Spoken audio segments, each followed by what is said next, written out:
It was completed in 1974. It was designed by Skidmore, Owings and Merrill to be the headquarters for the mail order catalog giant Sears Corporation, hence why we still call it the Sears Tower today.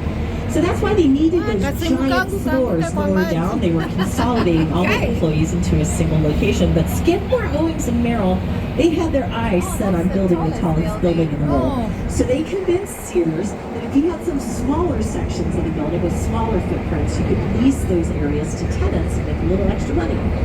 They were successful in convincing Sears to take on this tallest building in the world project, and then Skidmore, Owings and Merrill had to get to work figuring out how are we going to build this.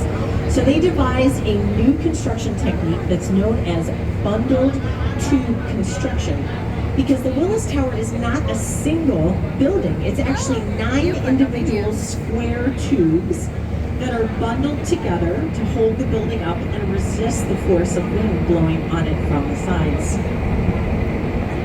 It retained its title as the tallest building in the world for 24 years, but now we just call it the tallest building in Chicago.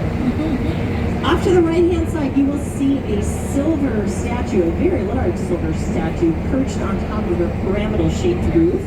That is an art that farmers would bring in on their wagons or stack up on the sidewalks. And as the Midwestern prairies were turned into farm after farm after farm, and grain poured into the Board of Trade was invented. Lights during migration season in order to protect birds, because Chicago sits on it. That my friends convinced me to take this stuff out there. It was a pretty cool experience. So if you have time to visit the Sky Deck while you're here in Chicago, I can't recommend it highly. All right, does anybody remember the modernist architect's name who loved triangles?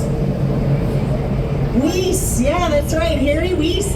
So the white building on the right-hand side in front of us, where there's kind of like a dark section that's taller than what the lower section, this is another of Harry Wyss's designs, and that he accommodate 23,000 square feet of rentable space on each of the lower floors, and it's a very oddly shaped building site.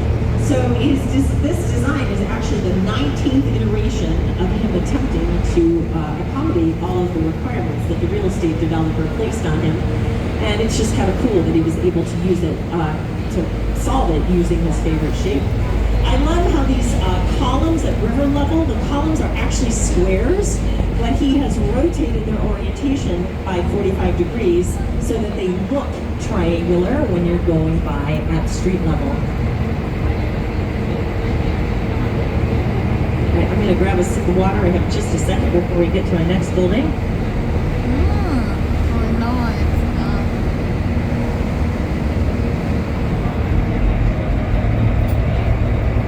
All right, we are going to look to the left of the boat once from the late 1800s and early 1900s. But it is the only building we can see from the river that was designed by Daniel Burnham. And Daniel Burnham is one of the most famous architects who helped accelerate this development of skyscraper technology in the late 1800s. Not only did he build lit with electric light, we really blew people's minds.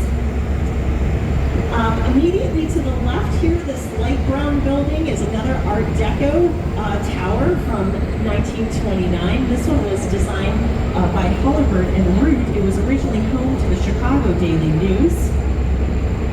You can see the Egyptian influence in Art Deco architecture because in the 1920s there was a lot of archaeological digs going on in Egypt. So they used a lot of the elements of Egypt. And then if you look at those white architecture here, the Boeing building, it's a museum. Beam collection up there. The Boeing building, when it was designed by Perkins and Will, they had a really tough problem to solve. There was literally no place to drop a support column to hold this part of the Boeing building up in and among the active railroad tracks here. So that collection of white metal beams is actually what instead they left the beams exposed as a celebration of how important those metal I-beams were to the development of skyscraper technology.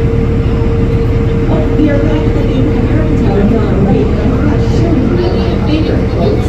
So James Gedich, who is one of the heads of Edge Partners, his quote is, "Our building meets the ground is more important than how it touches the sky."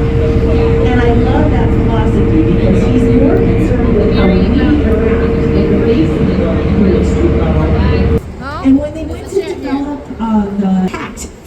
100% of the views from their existing building. So that's why we have 3 narrow buildings with protected view corridors between them. On the right-hand side of the boat is the start of the Riverwalk, or the end of the Riverwalk, depending on which way you're going, and nothing exemplifies the transformation of the Chicago River more than the Riverwalk.